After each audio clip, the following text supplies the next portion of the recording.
오늘의 데일리 뉴스레터에 오신 것을 환영합니다. 1. 필리핀 군대를 한국 무기로 몰빵한 사연. 2. 고체 연료 발사체 성공. 3. 전 세계에서 K2만 가능한 유일한 기동.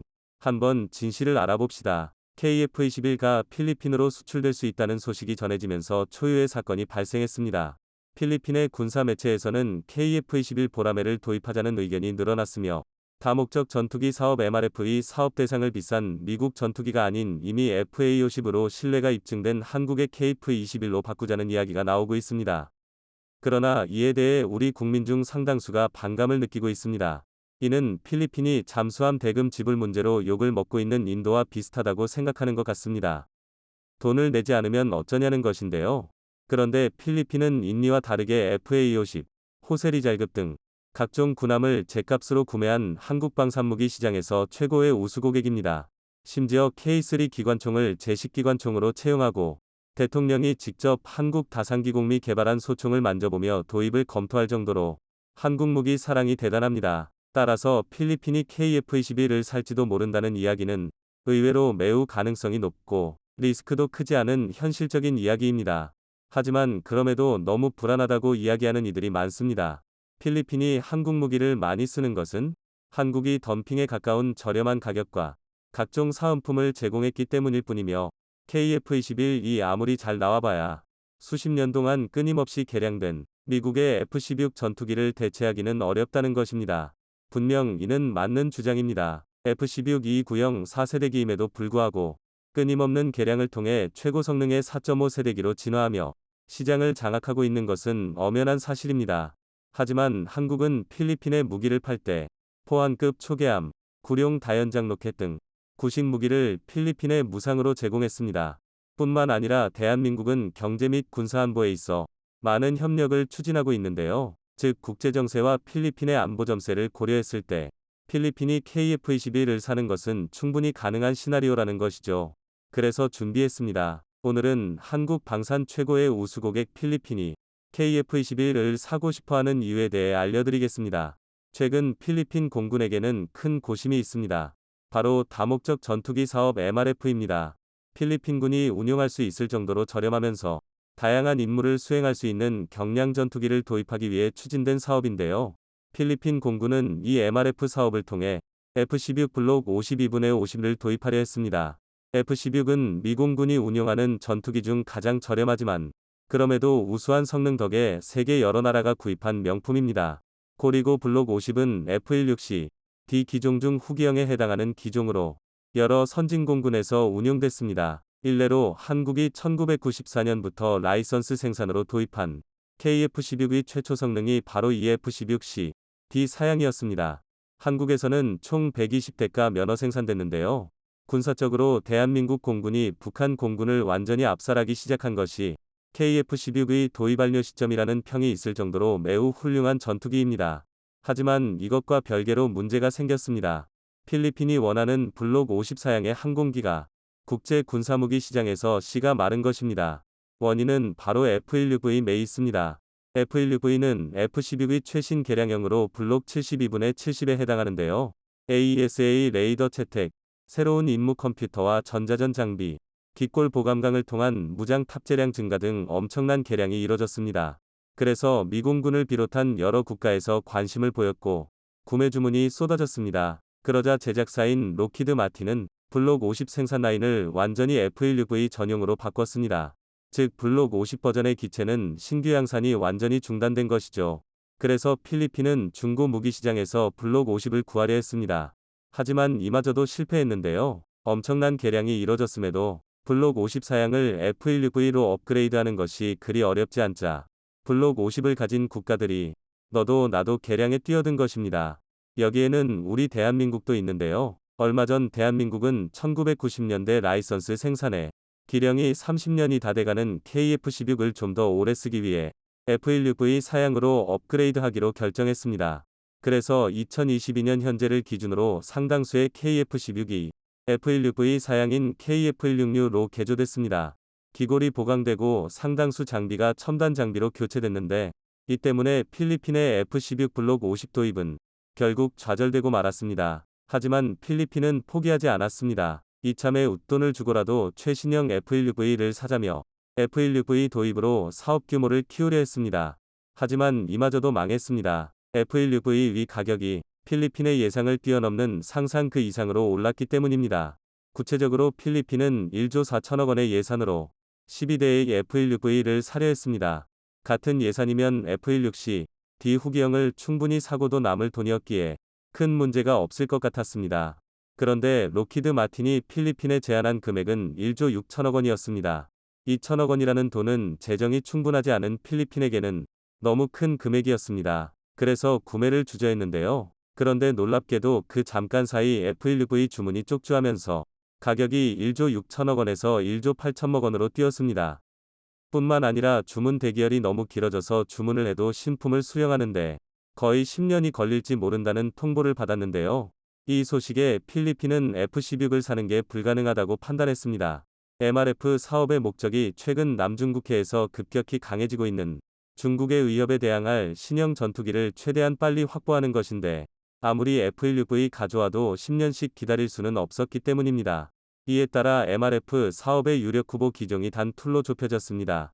한국으로부터 도입한 FA52 추가 도입과 비서방권 중진국들이 많이 구매한 스웨덴 사브사의 JAS-39 그리펜 중 하나를 선택하기로 한 것인데요. 이에 대해 한국은 1조 4천억 원의 24대의 FA50을 제공할 수 있다고 했고 사브사는 그리펜 C, D형을 14대 제공할 수 있다고 선언했습니다.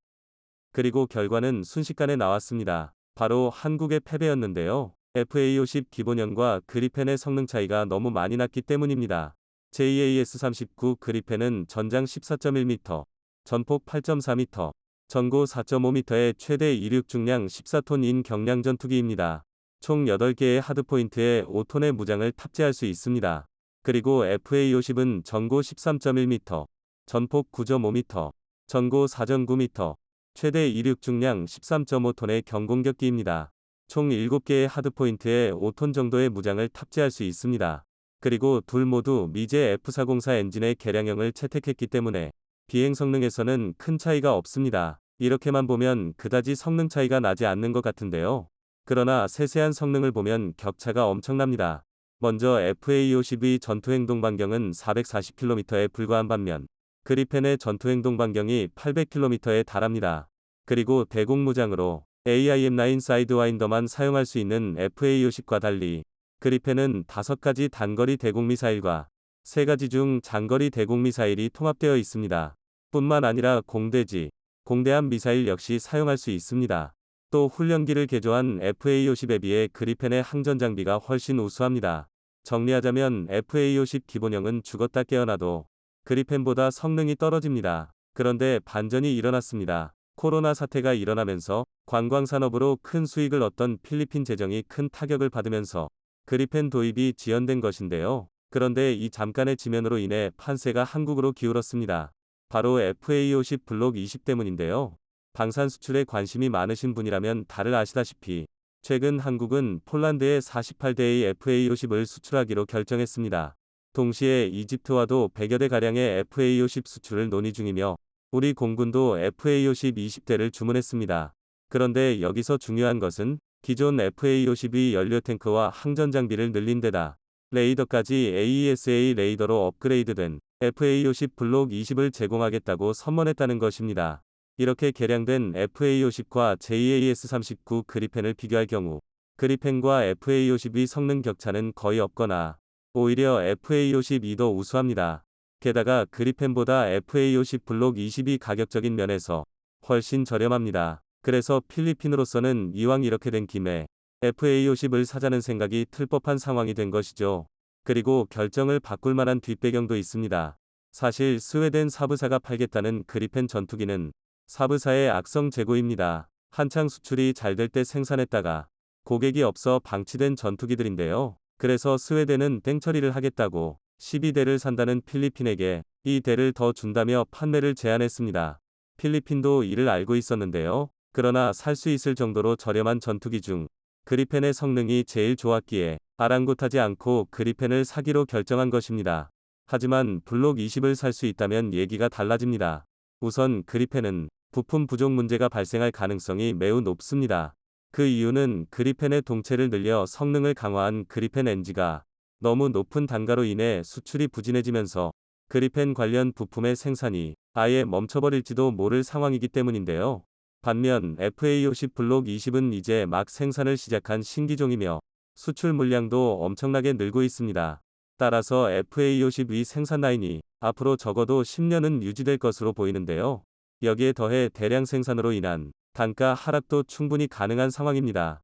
그러므로 그리펜보다는 FA52이 유력한 상황입니다. 그런데 이쯤이면 서론에서 KF21이 수출될 수 있다고 했으면서 왜 FA50만 이야기하느냐고 생각하실 분들이 계실 것입니다. 사실 필리핀의 MRF 사업은 단 한 가지 전투기만 도입하는 단발성 사업이 아닙니다. 2030년대까지 각 단계를 호라이즌으로 나눠서 고성능 전투기를 확보할 계획인데요. 따라서 FA50 블록 22 도입이 확정된다면 후속 사업에서 같은 한국산 항공기민 KF21이 선정될 가능성이 매우 높습니다. 뿐만 아니라 경우에 따라서는 아예 FA50 블록 20을 도입하지 않고 곧바로 KF21을 도입할 수도 있는데요. 종합 성능에서 F1UV와 대등하거나 우수함에도 불구하고 대당 단가가 750터부터 800억 원이며 프로그램 코스트가 1천억 원 초반으로 예상되는 KF21이라면 가난한 필리핀이라 할지라도 최소 12에서 최대 24대까지 구매가 가능하다는 의견이 필리핀 국내에서 나오고 있는 상황인데요. 그러나 이런 좋은 상황에도 불구하고 국내 일각에서는 필리핀 방산 수출을 굉장히 부정적으로 바라보는 시선이 많습니다. 호세 리잘급 FA50 수출 과정에서 포항급 초계함, 구룡 다연장 로켓 등 각종 구식 무기를 필리핀에 공짜로 넘겨서 겨우 사업을 수주한 것이지 제대로 다른 나라랑 붙으면 질게 뻔하다는 것인데요. 또 필리핀이 인리처럼 굴 수 있다는 지적도 있습니다. 그런데 현실은 절대 아닙니다. 신무기를 팔 때 구식 무기를 겨주는 것은 방산 수출로 돈을 버는 나라라면 어느 나라나 하는 일입니다. 일례로 이번 MRF 사업에서 미국은 필리핀에게 중고 미군기를 F1UV 사양으로 넘기는 대신 무기값을 적게 받겠다는 거래를 제안했습니다. 반면 한국이 필리핀에게 넘긴 무기들은 군비 경쟁이 심한 우리 안보 정세에서 사용이 어려운 물건입니다. 개한방공이 불가능하고 함량이 한계에 달한 포항급 같은 구식 무기들이 FFG로 대체되고 있고 구룡은 탄약 개량이 실패한 후 천무로 대체되면서 쓰잘데기 없는 퇴물이 됐습니다. 너무 고르리라 팔 수도 없고 해체하는데 큰돈이 드는 애물단지가 된 것인데요. 이런 무기를 필리핀에게 떠넘기면서 감사 인사를 받을 수 있는 상황에 굳이 무기를 안 넘길 이유가 없습니다. 그리고 마지막으로 필리핀이 수출 대금을 내지 않을 가능성은 굉장히 낮습니다. 동남아에서 대국 행세를 하고 싶어 무기를 구매하는 인니와 달리 필리핀은 중국의 위협이라는 현실적 위협에 대응하기 위해 무기를 구입하는 중입니다. 간단히 말해 돈 몇 푼 따지면서 사업을 질질 끌 처지가 아니므로 돈을 안 낼 걱정은 하실 필요가 없습니다. 부디 성공적인 사업 진행으로 한국산 전투기로 무장한 필리핀 공군이 남중국해에서 중국 공군을 격퇴하는 장면을 2022년이 피날레를 화려하게 장식한 고체면료 우주발사체입니다. 전국에서 관측 가능했던 만큼 많은 분이 목격하셨을 텐데요. 발사기관인 국방과학연구소는 물론 국방부에서도 어떠한 사전 고지 없이 시험 비행을 진행하는 바람에 한때 미사일 오발이다, 북한의 미사일을 우리 군에서 공중 묘격한 거다, 심지어 UFO다 라는 주장이 나올 만큼 극도로 혼란스러운 상황이 펼쳐졌습니다. 하지만 이후 기다렸다는 듯 수십 개의 관련 보도가 쏟아지면서 대한민국이 국내 기술로 개발한 고체면료 우주발사체에 대한 온갖 정보가 공개되었습니다. 그 덕에 이제는 많은 분이 고체면료 우주발사체 시험 비행을 한 해를 성공적으로 마무리하는 돌발 이벤트쯤으로 기억하게 되셨는데요. 그래서 준비했습니다. 오늘 꺼리튜브에서는 어디에도 공개되지 않았던 한국형 고체면료 무주발사체의 비밀을 알려드리겠습니다. 벼르고 별은 대한민국의 통쾌한 대역전극이 시작되었습니다. 지난 40몇 년을 은밀하게 준비한 역대급 한방이 드디어 성공을 눈앞에 두고 있는 건데요. 그 시작이 바로 고체면료 우주발사체입니다. 사실 많은 분이 모르고 계시지만 고체면료 무주발사체는 뜬금없이 어느 날 갑자기 튀어나온 게 아닙니다. 고체면료 우주발사체는 이미 지난 2022년 3월 30일에 1차 시험 비행을 진행했었는데요. 결과는 당면이 성공이었습니다. 하지만 2차 시험과 마찬가지로 워낙 은밀하게 진행되었기 때문에 심지어 국내에서조차 큰 화제가 되지 못했는데요. 그런데 이 사실을 도대체 어떻게 알았는지 그야말로 입에 개거품을 물며 발작한 나라가 있습니다. 그렇습니다. 일본입니다. 일본은 한국이 탄도미사일을 개발했다 부터 한국은 이런 위험한 기술을 가져서는 안 되는 나라다. 일본도 2013년은 되어서야 고체면료 로켓인 입실론을 발사했는데 한국이 벌써 고체면료 우주발사체를 발사했을 리 없다 등 어처구니가 없는 망발을 쏟아냈는데요. 사실 그럴 수밖에 없는 게 일본은 대한민국의 우주기술 성장을 먹재하기 위해 온갖 비열한 수작질을 일삼아 왔습니다. 그리고 그 중에서 가장 대표적인 게 다름 아닌 한미미사일 지침인데요. 1970년대 한국이 탄도미사일 기술을 확보하게 되자 미국은 물론 소린, 중국 그리고 일본까지 모두 난리가 났습니다. 더군다나 한국이 은밀하게 핵무기 연구를 진행하고 있다는 사실이 밝혀지면서 소련, 중국, 일본 입장에서는 경계 대상 1호 골칫더미 한국이 군사력이라는 힘까지 갖게 되면 정말 사달이 나겠다고 판단한 건데요. 여기에 더해 중국을 상대로 친중 외교를 펼치던 미국이 가세하면서 한국이 군용 미사일과 민간인 우주 발사체 개발까지 제한하는 한미 미사일 지침이 체결되었습니다. 한마디로 강대국들의 이권을 위해 힘없던 한국을 제물 삼아 상호 간의 정치 노름을 벌였던 것입니다. 그러나 결국 소련은 망했고 미국과 중국의 관계가 막화하면서 한미 미사일 지침은 차츰 완화되기 시작했는데요. 그러나 이를 끝까지 반대한 나라가 있었으니 바로 일본입니다. 일본의 수준 미달 군사력을 생각하면 그나마 한국과 대등한 대결을 펼칠 수 있는 집단은 해상자위대뿐인데요. 일본 내 전문가들조차 한국군의 상륙을 허락하면 절대 이길 수 없다고 민정할 정도입니다. 그런데 이런 상황에서 한국이 미사일 전력까지 확보한다면 일본은 쪽도 못 써보고 당할 수밖에 없는데요. 이러니 일본에서 탄도미사일의 기반이 되는 우주 기술을 한국이 확보하지 못하도록 막을 쓰며 반대했던 것입니다. 하지만 일본의 입장 따위야 신경 쓸 바가 아니고 결국 한미 미사일 지침은 2021년 완전 폐지를 맞이했습니다. 힘이 없어 맺어야 했던 족쇄가 드디어 풀린 것입니다.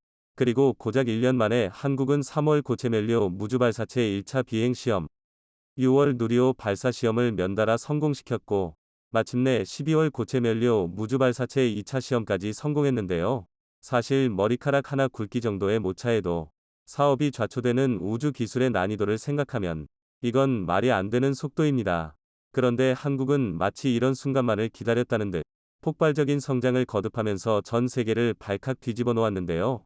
특히 가장 최근의 고체면료 무주발사체 2차 시험 비행은 한반도 전역뿐만이 아니라 중국 선양시와 하얼빈시 등을 포함한 동북 삼성 일부 지역, 러시아 프리모의 남부, 일본 규슈와 도쿄 등에서도 관측되면서 대한민국의 우주기술 성장을 압박했던 나라들을 난리가 나게 만들었습니다. 그런데 이건 한국 입장에서 지극히 당면한 일입니다. 사실 한국은 이미 탄도미사일 기술을 차고 넘치게 보유하고 있었습니다. 다만 굳이 공개해서 주변국을 긴장하게 만드는 대신 힘을 숨기고 있었을 뿐인데요. 오히려 한미 미사일 사거리 지침을 가림막으로 사용해서 한국의 진짜 저력을 공개하지 않았다는 것입니다. 실제로 고체면료 무주발사체는 대륙간 탄도미사일, 즉 ICBM의 기술과 매우 흡사합니다. 고체면료 무주발사체에 의성이 아니라 탄두를 탑재하면 그대로 ICBM이 되는 건데요. 물론 우리 군에서는 ICBM의 최종 단계라 할 수 있는 재도립 기술은 아직 연구되지 않았다고 주장하고 있습니다. 하지만 고체면료 무주발사체가 ICBM을 면상되게 하는 부분은 또 있습니다. 바로 고체면료라는 부분인데요. 일반적으로 우주 발사체는 고체면료와 액체면료로 나뉩니다. 일례로 누리호가 사용한 건 맥체면료인데요. 액체면료는 밸브를 잠그는 것만으로도 작동을 멈출 수 있고 재점화까지 가능합니다. 또 추력 제어가 쉽기 때문에 발사체 하나가 여러 임무를 동시에 수행할 수 있습니다. 하지만 그만큼 발사체 엔진을 만드는 게 복잡하고 발사 직전에 수시간 동만 액체면료를 주입해야 됩니다. 액체면료의 산화제가 발사체를 부식시킬 수도 있기 때문인데요. 즉 군사적으로 사용하기에는 최악이라 할 수 있습니다. 당장 어느 나라에서 적군이 몇 시간이나 면료를 주입 중인데 보고만 있을 리 없습니다. 모직 북한처럼 능력이 부족한 경우에만 액체면료 미사일을 주력으로 사용하는 건데요. 이는 고체면료를 제어할 기술이 부족하기 때문인데요. 고체면료는 미리 충전해 둘 수 있기 때문에 발사 준비 시간이 굉장히 빠르지만 한번 불을 댕기면 추력을 조절하기 힘들기 때문에 목표한 궤도에 도달하지 못하는 등 안정성이 굉장히 떨어집니다. 하지만 상대방이 미처 대응하기 전에 미사일을 발사할 수 있기 때문에 안전성만 확보할 수 있다면 군사용으로 최적인데요. 한국은 다름 아닌 이 고체 연료를 이용한 우주 발사체의 시험에 성공한 것입니다. 심지어 그것도 원했던 목표 궤도에 정확히 만착시켰습니다. 주변국이 긴장하지 않을 수 없는데요. 더군다나 한국은 이미 현무사를 개발하면서 ICBM급 발사체 추진력을 확보한 상태입니다. 그 중에서도 특히 현무 41은 2.5톤 이상의 탄두로 최대 800km의 사거리를 보유하고 있는데요. 고체 연료 우주 발사체 맨진 1개의 추진력은 이미 현무4 이상의 수준으로 엔진 하나하나가 사거리 3000터부터 5500km급의 중거리 탄도미사일 IRBM과 동급입니다. 그동안 일반 지면을 180m 이상 관통할 수 있다며 지나치게 강력한 위력을 자랑했던 현무4의 비밀이 밝혀진 건데요. 고체 연료 우주 발사체의 사거리를 5500km라고 가정하면 시험 발사 장소민 태안을 기준으로 중국 전역을 사거리 내에 둘 수 있고 러시아 또한 절반 이상을 타격할 수 있습니다. 게다가 일본은 말할 것도 없는데요. 이러니 북한, 중국, 일본이 한마음 한뜻으로 발작할 수밖에 없는 것입니다. 고체 연료 우주 발사체의 시험 일정을 굳이 공개하지 않고 밤에 발사한 것도 이런 이유 때문인데요. 미리 일정을 발표하면 또 한미 미사일 지침 같은 얼토당토 않는 견제가 들어올까 걱정했던 것입니다. 이제 대한민국은 일단 쏘고 생각해도 될 정도로 충분한 힘을 가졌습니다. 마치 고체 연료 우주 발사체가 상승 단계에서 신묘한 빛을 냈던 것을 떠오르게 하는데요. 이는 황혼 현상으로 미난 굉장히 보기 드문 광경입니다. 우리가 보기에는 밤이라고 생각하지만 성층권에서는 아직 해가 지지 않았기 때문에 발사체가 빛을 발하는 것입니다. 그리고 이처럼 대한민국은 지금 당장 어두워 보여도 뒤에서는 누구보다 찬란한 돌파구를 찾기 위해 노력해왔는데요. 고체 연료 우주 발사체처럼 대한민국과 가장 한국적인 게 가장 세계적이라는 말이 있습니다. 아마 많이 들어보셨을 텐데요. 이는 한국 문화의 우수성을 알리기 위한 말이지만 이제 와서는 부정적인 의미가 감해졌습니다. 일각에서 이 말을 한국 문화를 비꼬는 데 사용하면서 의도가 퇴색되었기 때문인데요. 그러나 적어도 무기 체계에서만큼은 변함없이 한국적인 게 가장 세계적입니다. 대한민국의 K2 흑표에 적용된 세계 최초의 기술은 미국과 독일의 주력 전차를 누르고 전 세계 방산 시장을 선점하고 있고 FA-50은 유일무이한 최첨단 기술을 통해 한계를 뛰어넘었는데요. 심지어 포범 전술에 있어서는 아예 전술체계의 패러다임을 바꿔버렸습니다. 그래서 준비했습니다. 오늘은 전 세계를 홀려버린 한국 방산 기술력의 정점에 대해 알아보겠습니다. 전차에서 가장 중요한 건 화력 그리고 기동력인데요. 특히 전차가 전장의 최전선을 자유롭게 누비려면 우수한 험지 주파 능력이 필수적입니다. 특히 주력 전차가 3.5세대에 자리 잡으면서 공격력과 방어력은 상향 평준화가 이루어졌기 때문에 험지 주파 능력이 더더욱 중요해졌는데요. 그리고 이 중에서도 K2 흑표는 독보적인 성능을 자랑합니다. 바로 세계 최초로 K2에 적용된 반능동 유기압식 ISU 현수장치 덕분입니다. 현수장치란 차체의 진동을 제어해주는 서스펜션을 말하는데요. ISU는 초고압의 유압 서스펜션을 실시간으로 제어해서 어떤 험지라도 K2가 기동할 수 있도록 차체의 움직임을 최적화해줍니다. 이로 인해 기존 해외 전차들이 긴 봉 형태의 토션바를 현수장치로 채택해서 스프링의 비틀림 특성만 활용한 데 비해 K2의 ISU는 더욱 다양한 스프링 특성을 활용해서 전차의 주행성을 크게 높일 수 있는데요. ISU의 유무를 쉽게 비유하자면 스프링 서스펜션을 보유한 차량과 능동형 전자제어 서스펜션을 보유한 차량의 승차감 차이나 마찬가지입니다. 게다가 ISU의 장점은 단순히 주행 안전성과 승차감뿐만이 아닌데요. 유압 실린더를 이용해 차고와 차체자 세를 제어할 수 있기 때문에 주포의 부양각을 더욱 확보할 수 있게 되었고 이는 곧 목표물 조준 능력과 명중률 상승으로 나타났습니다. 이른바 K2 무릎 꿇기로 알려진 움직임인데요. 이렇게까지 차체를 자유롭게 움직일 수 있는 전차는 K2 흑표가 세계에서 유일합니다. 말하자면 흔들리지 않는 편안함 이 K2에는 있는 것입니다. 게다가 우월한 현수장치를 바탕으로 기동간 사격 시에도 명중률을 비약적으로 높일 수 있었습니다. 이러한 ISU 방식은 일반 차량에는 시도되어 실제 운용되는 사례가 많지만 전차 적용 방식은 대한민국이 최초인데요. 높은 하중과 고기능성이 동시에 요구되는 정밀한 시스템이기 때문에 해외 선진국조차 성공적으로 적용한 사례가 전무합니다. 하지만 한국은 이 ISU 기술을 레드백 장갑차에도 적용하면서 기술력을 증명했는데요. 그 결과 레드백은 K21보다 더욱 육중한 무게임에도 불구하고 훨씬 만점적인 주행 성능을 확보하게 되었고, 이에 따라 호주, 폴란드 등 해외 방산 시장에서 독보적인 우위를 차지할 수 있게 되었습니다. 이제 왜 K2가 독일의 레오파르트 2, 미국의 M1 에이브람스를 꺾고 전 세계 방산 시장의 차세대 주력 전차로 급부상하고 있는지 이해가 되는데요. 그런데 대한민국에는 K2와 아주 비슷한 운명의 무기 체계가 하나 또 있습니다. 바로 FA50인데요. 최근 FA50은 미들급 경공격기로서 전 세계 밤산 시장에서 가장 주목받는 기체입니다. 그리고 여기에는 한국 KAI만의 특별한 제작 공정이 한몫했는데요. 이는 현존하는 최대의 방산업체인 로키드 마틴조차 보유하지 못한 FASS와 대형 로봇 드릴링 시스템 LRDS 덕분입니다. 보통 항공기는 굉장히 빠른 속도로 비행하며 엄청난 공기 저항을 견뎌야 하므로 아주 미세한 조립 모차도 치명적으로 작용할 수 있습니다. 하지만 지금까지는 항공기에서 가장 무거운 동체 구조물이 한 치의 오차도 없이 정렬된 상태로 조립됐는지를 판단하기가 매우 어려웠는데요. 하지만 KAI는 자동 조립 장치 FASS를 이용해 이러한 한계를 극복했습니다. FASS의 경우 동체 결함을 컴퓨터가 확인하기 때문에 오차율이 1000분의 1인치에 불과한데요. 미터법으로 계산하면 무려 0.025mm에 불과할 만큼 정밀한 수치입니다. 쉽게 말해 일반 성인의 머리카락 굵기가 0.07mm에서 0.15mm인 걸 생각하면 FASS의 조립은 머리카락 굵기보다도 오차값이 작다는 얘기입니다. 게다가 작업의 정확성은 물론 조립의 효율성도 극단적으로 높였는데요. FASS를 사용하기 전만 해도 한 명이 11일 동안 수작업으로 해야 했던 조립 작업을 이제는 고작 2.5일이면 끝낼 수 있을 정도입니다. 여기서 끝이 아닙니다. 대형 로봇 드릴링 시스템인 LRDS도 FASS 못지않게 굉장한 성능을 보여주고 있습니다. 전투기의 경우 분해와 결합을 쉽게 하고 작업 용이성을 확보하기 위해 용접이 아닌 리벳 고점 방식으로 결합이 진행되는데요. 하지만 전투기 한 대를 조립하기 위해 필요한 구멍의 개수는 주익과 미익만 17,000개의 전투기 전체를 놓고 보면 수십만 개에 달합니다. 게다가 지금까지는 이 구멍을 모두 사람이 뚫어야 했는데요. 그렇다 보니 수많은 인력과 시간이 필요한 것은 물론 실수가 발생할 확률도 굉장히 높았습니다.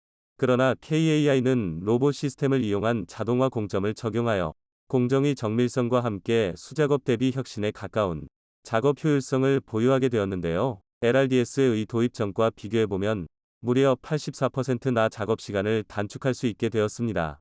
이처럼 대한민국의 무기 체계는 이미 세계 최초라는 타이틀이 익숙해질 정도로 우수한 기술력이 접목되어 있는데요. 심지어는 여기서 한 발 더 나아가 아예 전술 체계의 고정관념을 송두리째 박살내 버렸습니다. 바로 포병 전술의 혁신을 일으킨 K-10 탄약 보급 장갑차입니다. 탄약 보급 장갑차는 애초 미국이 자동화 탄약 보급 장갑차에 대한 필요성을 느끼고 개발을 시도했지만 한번 포기했던 체계인데요. 그런데 대한민국이 세계 최초로 실전에 적용 가능한 K-10을 개발하는 데 성공하면서 오히려 미국으로 체계 역수출이 이루어졌습니다.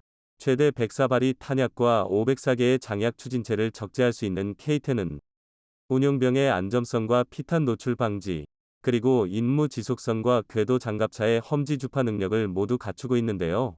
미국은 이를 보고 포병 전술의 패러다임을 바꿨다 라고 평가하고 있습니다.